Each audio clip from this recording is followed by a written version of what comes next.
Don't just live for tomorrow, or just live in yesterday. Just be glad for all you have that's in today. Hey everyone, Connie here, and welcome to my blind reaction to Voltron Legendary Defender, Season 5, Episode 2. Quick little note on this one, before we begin. For a couple hours today, my internet was not working. I don't know why. I tried everything I could think of. I tried, like, unplugging and replugging in the router. I tried, turning my computer off and on again. I thought maybe it was just my computer.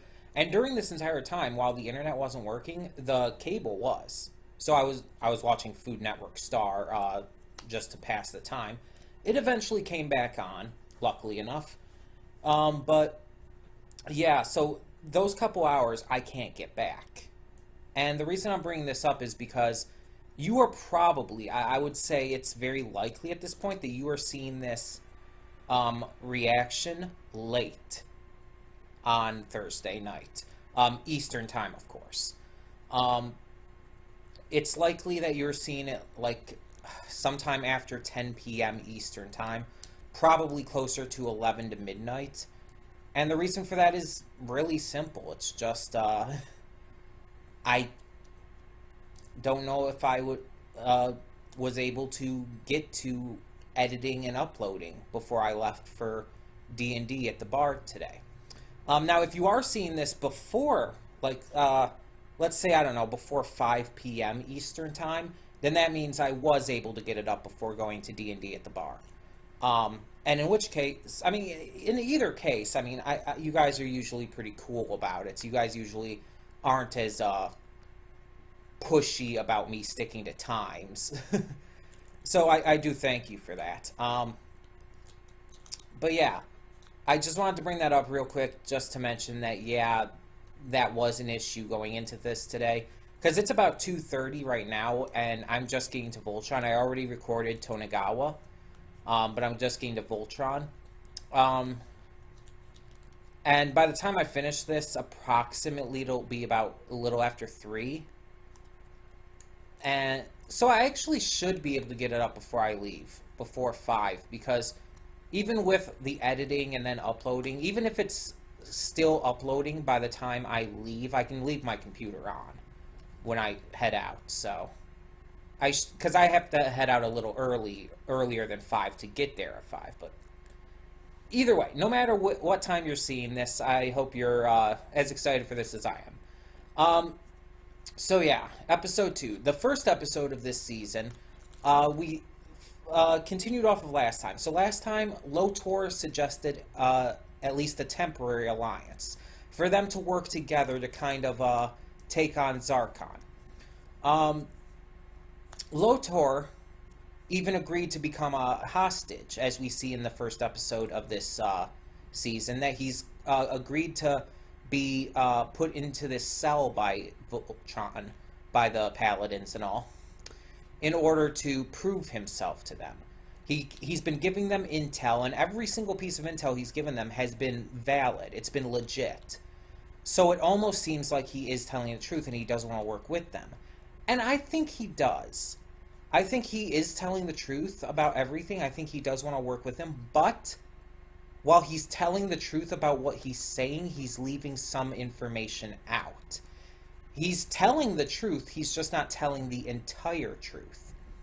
I do think he has ulterior motives here. And I do think that when he accomplishes his goal, he will betray Voltron and the Paladins. I do not think he's to be trusted here.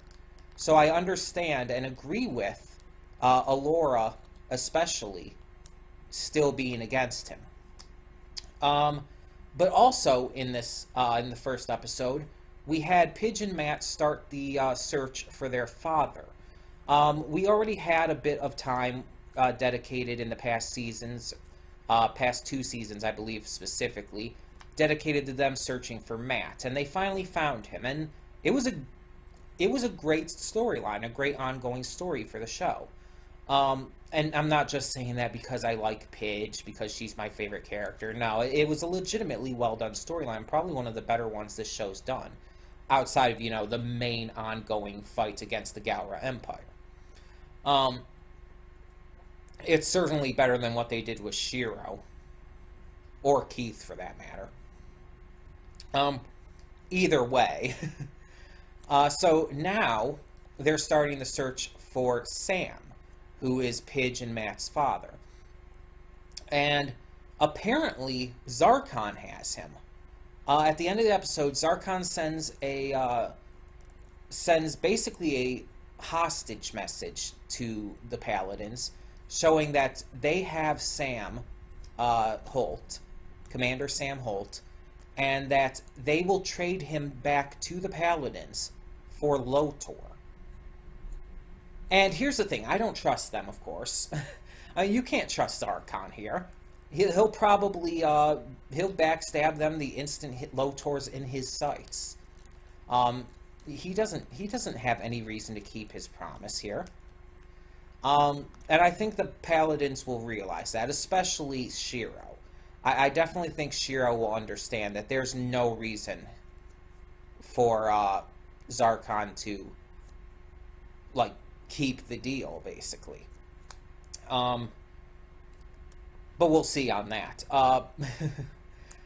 I do think he does want Lotor back, for sure. I definitely do, but he still also wants the Lions. He wants Voltron. So he's definitely going to backstab them. Just like I think Lotor would. However, I don't think that they're going to go ahead with this trade. I think that they're going to work with Lotor to try and trick Zarkon to get Sam Holt back and do some damage to the Galra Empire while they're at it. That would be the smartest move to make in my personal opinion. I just think it would make the most sense here. Now, I don't know where this is actually going. I know nothing about the future of where this is headed with the series and all. So this is all just speculation at this point. It's just basically what I think would be the best way to go about it. I do know, I think I mentioned last time, I do know one thing going into the future, but I think that's for the upcoming season that starts August 10th, I want to say. And that's that Shiro is gay. That Shiro is canonically gay. I do know that, but I think that's mainly for the upcoming season. So it's not going to be in this season or season 6. But it is something I know going ahead. So just reiterating that. And a bit on a nicer note, that was the wrong way to put it. Okay, let's just say on a very nice, happy note. Because Shiro being gay, that's awesome. Good representation. I actually run a panel at conventions called LGBT Representation in Media. So having Shiro be canonically gay, that's going to be something I can bring to that. I just love it when we can include that kind of stuff in cartoons that are, honestly, made for a younger demographic. Either way, on a similar and very happy note, Bex Taylor Clawson, the voice of Pidge, has recently come out as non-binary. That's right, Bex Taylor Clawson, who is also in Scream, the MTV TV series that I reacted to a bit of season 2 of on this on the old channel, before I ended up dropping it from reactions, but not altogether. Either way, they came out as non-binary just recently, I think a few days back or so, and that's awesome. That's really awesome for them. I'm so happy they can be so comfortable with being themselves. When I first started thinking about the fact that I might be trans, that I might be a girl, it was hard for me. I spent months thinking about it, studying about it, talking to people, both trans and those who know people who are trans. And it took a lot for me. It took almost an entire year to really come to terms with it. And then after I did come to terms with it, it took almost an entire month to even be comfortable with, like, coming out of the closet about it. And that's actually very quick for a lot of people. If I hadn't done, like, almost a year's worth of all of that time spent researching and thinking about it and everything, I would not have been able to come out that quickly. A lot of people spend years in the closet about that. Some people just don't feel comfortable or safe coming out. So whenever I do see someone come out, it just feels so good. It feels so happy, so positive. When Jesse Nowacking more recently came out as a trans man, it was so awesome for him. I felt so happy. Like, I've met him in the past, back before he was out as a trans man, back when he did identify as female, like, years ago. I think 2014 or 15, I want to say. I think it was I think 2015 for sure. Either way, I have met him before. He's going to be coming back to YomaCon here in Detroit, Michigan this fall, this November. Definitely want to get a new picture with him, because now that we both came out as trans, it's like, that would be a great, like, glow-up photo. Like, you see all that stuff on Twitter and Facebook and stuff that's like, oh, post your glow-up. I would definitely want to do that. Have, like, our old picture together and then the new one side by side, just to show, like, the progressiveness with who we are and everything. That would be amazing. But yeah, the point I'm trying to make here is, I'm just so happy for Bex and so glad that they can feel comfortable enough to come out about this. So yeah, really, really happy about that. Either way, we should probably, oh, sorry for shaking it. We should probably get on with this, because like I said, I don't know if I'm going to be able to get this out before I go, if I'm able to get it uploaded. Because it's now like 2:45 after talking like for this long, for almost 15 minutes. And it's just like, yeah. I tend to ramble, you guys know that. So at this point, I really should get into this. As I said, I know nothing going forward. I don't know where this episode's going to take us. I don't even know if they're going to go straight into, like, just rushing into trying to rescue Sam. They might just go on the way in this episode. But considering the season's 6 episodes long, they probably will progress things pretty quickly. We'll see, though. We'll see. So, when the screen fades to black, pause this redirect and go to the description below. Follow the link to the reaction, and after you watch it, come back here to the redirect and resume play. Because after it fades to black and then fades back in, everything from that point forward will be my afterthoughts and will contain spoilers to the episode. So that being said, thank you so much for tuning in today, and I will see you at the reaction. Okay, and we are back, and we'll begin with spoilers in 3, 2, 1, now. Okay, so I did something I don't usually do, that I pretty much never do. And I almost feel like I betrayed, like, kind of some of the stuff I stand for with this channel for doing it, but I had to find something out. And it doesn't tell, I don't know, like, anything, like, specifically from the future. Like, I don't know, like, where the story or seasons are going to go, or episodes or whatnot. Because what I did is I looked up the full synopsis for the events of this episode. I looked up, like, the full synopsis for this episode. I looked it up through multiple sources. Nothing for the future, nothing for future episodes or seasons or whatnot, just for this episode. Basically, not just the synopsis, not just the basic thing, but, like, the basically play-by-play, a short description of everything that happens in this episode. But again, only this episode. I'm really hammering that in because I still don't know where the series is going to go from this point on. And the point is, pretty much everything I read when describing the events of this episode, at the very end it says that Lotor defeats Zarkon in a duel, killing him once and for all. See, this was something I was unsure of, like, right after I finished recording the reaction. It's like, I don't think he actually died. And my reasoning for that, when I said that, was because Zarkon was the main villain. And this is the second episode of a season. Usually the death of a main villain to herald in a new main villain would happen at the end of a season, or it would happen like during like some kind of mid-season finale, something like that. This happened on the second episode of a 6-episode season, though, and that just feels weird to me.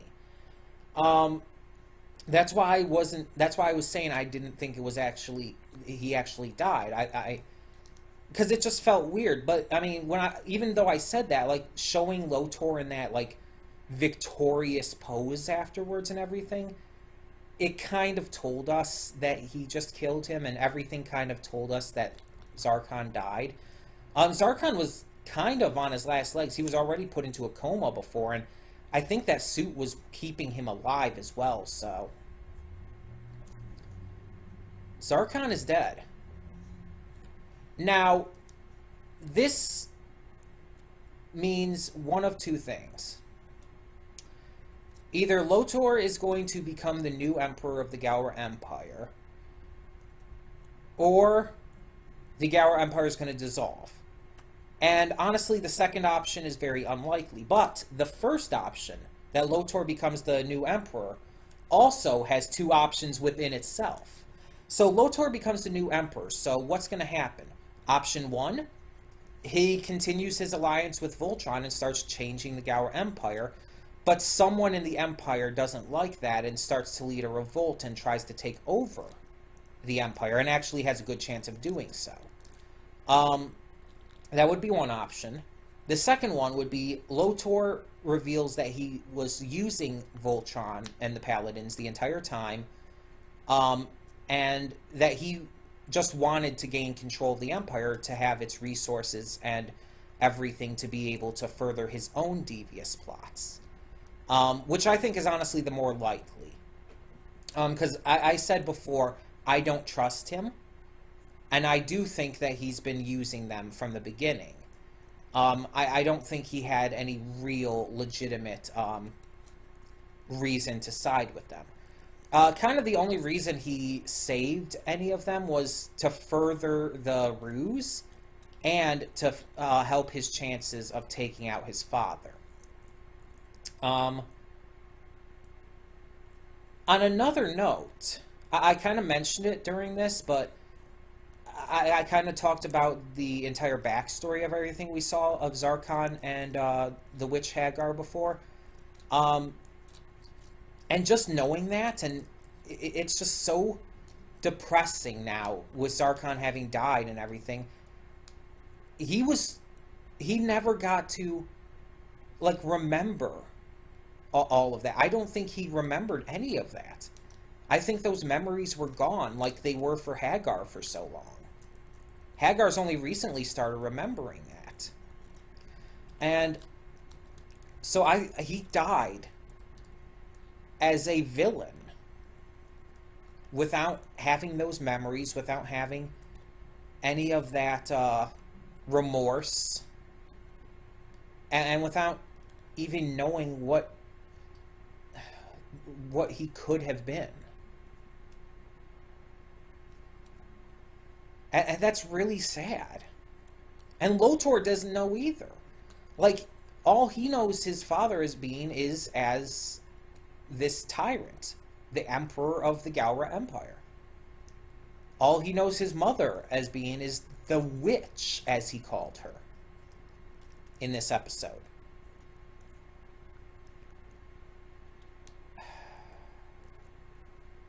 And that's really freaking depressing.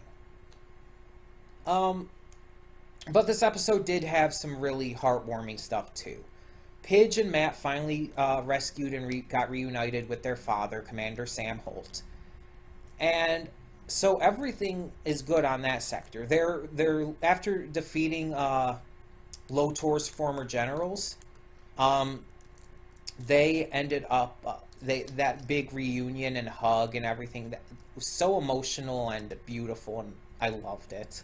It was so awesome, which is why I used it for my thumbnail and everything.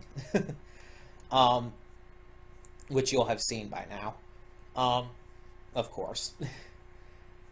And it's just like Pidge was being a little rash and not really thinking things through in this episode. But as I said during the reaction, I don't like blame her for that, considering her feelings on everything and what she was trying to do and what she really needed to do here. I don't blame her, but she does need to learn to take things like a little down a notch.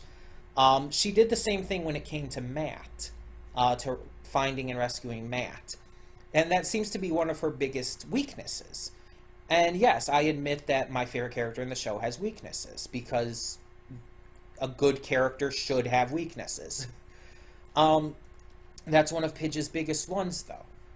Her rashness, her just, I don't want to say ability, but the way she just jumps into things without thinking things through sometimes. She acts a lot on emotion, which is really, really good for her. Because Pidge is a technical character. She thinks on a very technical level. She's smart. She's very forethinking most of the time. But when it comes to very personal things like this, mainly her family, that kind of all flies out the window, and she loses her ability to think on a rational level. And I like that, because it shows depth to her character and shows that her family means so much to her, that she loves them so much that everything else takes a back seat. That she will just throw everything behind her in order to save them, even if that means putting herself and others at risk. It's not the best trait to have by any means. It's actually pretty stupid. It's a bad trait to have. It's not something you want to have, and definitely not something you want to brag about. But it makes her a very complex and realistic character in that way, because there's a lot of people who are like that. There's a lot of people who are very smart, very intellectual, very forward-thinking, who have very analytical minds, but all of that can kind of be thrown out the window when emotions come into play, when there is something that does force them to let down their guard and kind of just give over to that emotional side of things. So I really do appreciate that as part of her character.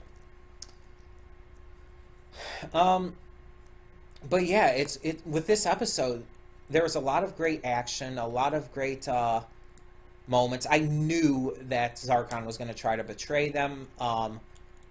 I had the idea of the hologram thing. It's like, of course they're going to go for something like that.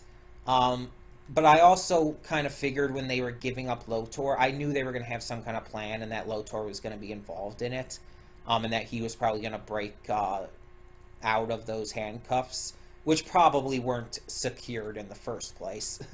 It was just made to look that way. So yeah, it wasn't too hard to guess what was going to happen for the most part.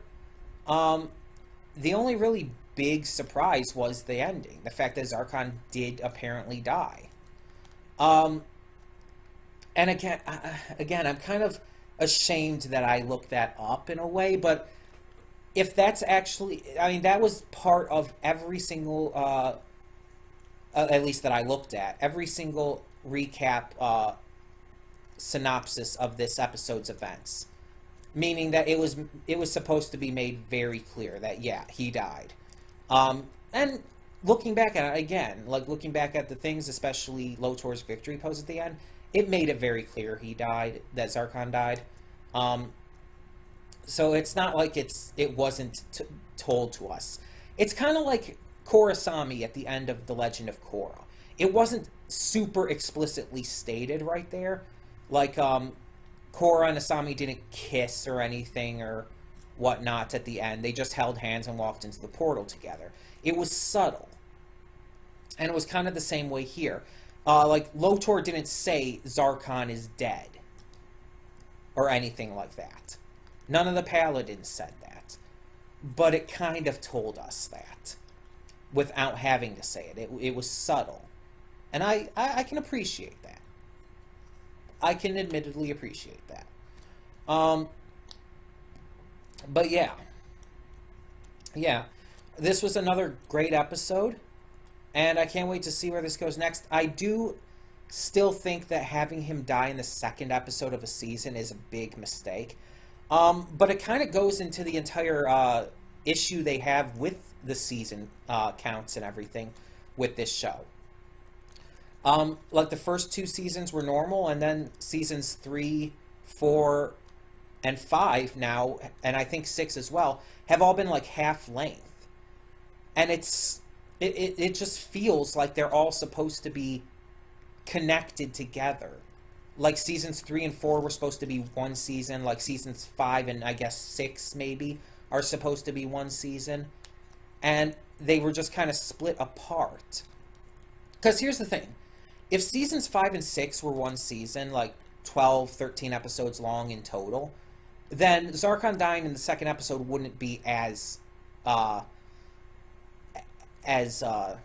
distracting, I guess you could say. Because it's a 6-episode season, it just feels like it's the wrong time in the season. If they wanted to do it during this season, make it towards the end, or at least the very first episode. Doing it in episode 2, 3, 4, or 5 even, it just doesn't work in my eyes. It just feels like it's it almost feels anticlimactic. Like I said, Zarkon was the main villain of this series for the past 4 full seasons and 2 episodes. He was the main villain.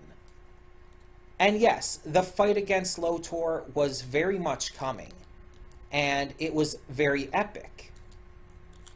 But the way it happened still felt very anticlimactic. Like it was kind of just an afterthought. Like it almost feels like, oh, we're gonna push Lotor now as this bigger character, as more of a possible threat against Voltron. So we don't need Zarkon anymore. Let's just have Lotor kill him just in the second episode of the season. Why not? That's kind of how it feels. It doesn't feel like a death worthy of such a big main villain like Zarkon was. And I think it would have been better with one little change. I've said it before, if I'm going to criticize something, I do want to, if I can, give an example of how to fix it. And here is what I would think would have been better. See, the way it happened was basically Lotor attacked Zarkon in order to protect the others, basically. He killed him in that way, and I guess it's kind of to continue to sell the idea that he's on their side, even though I still don't believe that. But it just, I feel it would be more impactful if instead, after doing that, after attacking Zarkon, let's say Lotor attacks Zarkon in that same way, but Zarkon isn't dead yet. He's like kneeling there. He's on the verge of death, but not quite dead yet. He could survive if he was given immediate medical attention, basically, right? So he's just kneeling there, and then Lotor comes up to him, and you either see inside Zarkon's helmet, Zarkon removes it himself, or Lotor removes it. One of those three. But either way, you have to see Zarkon's face. And then you see Zarkon thinking back, and suddenly his memories of his past come to him. This is essential for how I think it would work. His memories of his past come to him, or at least a glimpse of it.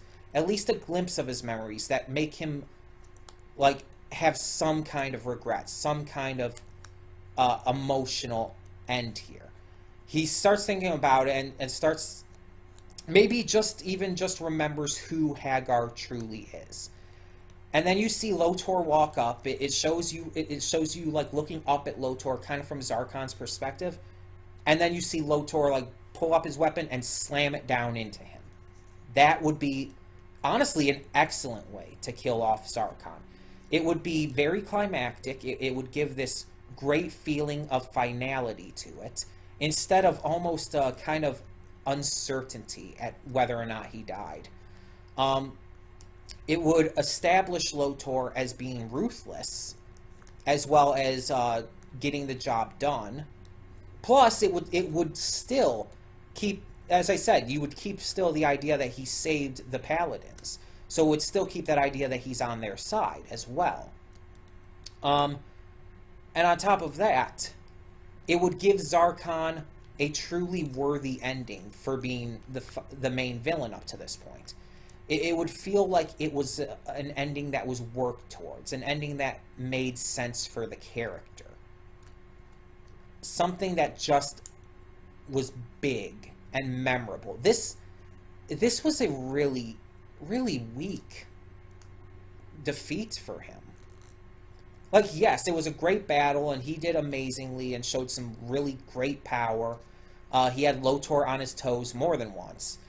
And Lotor definitely earned that win. But it didn't feel like... it just didn't feel like a very good death for a main villain. I'm sorry, it did not. Maybe that's just me. Maybe that's just me. So tell me in the comments below what you thought of Zarkon's death. What do you think of the way he went out? What do you think of the Holt family reunion? Tell me your thoughts on all of that and more in the comments down below. And thank you so much for tuning in. For now, I'm Connie, and I'm signing off. See y'all next time. And though you've come through many obstacles, shed tears along the way, you're still standing, live, love, laugh.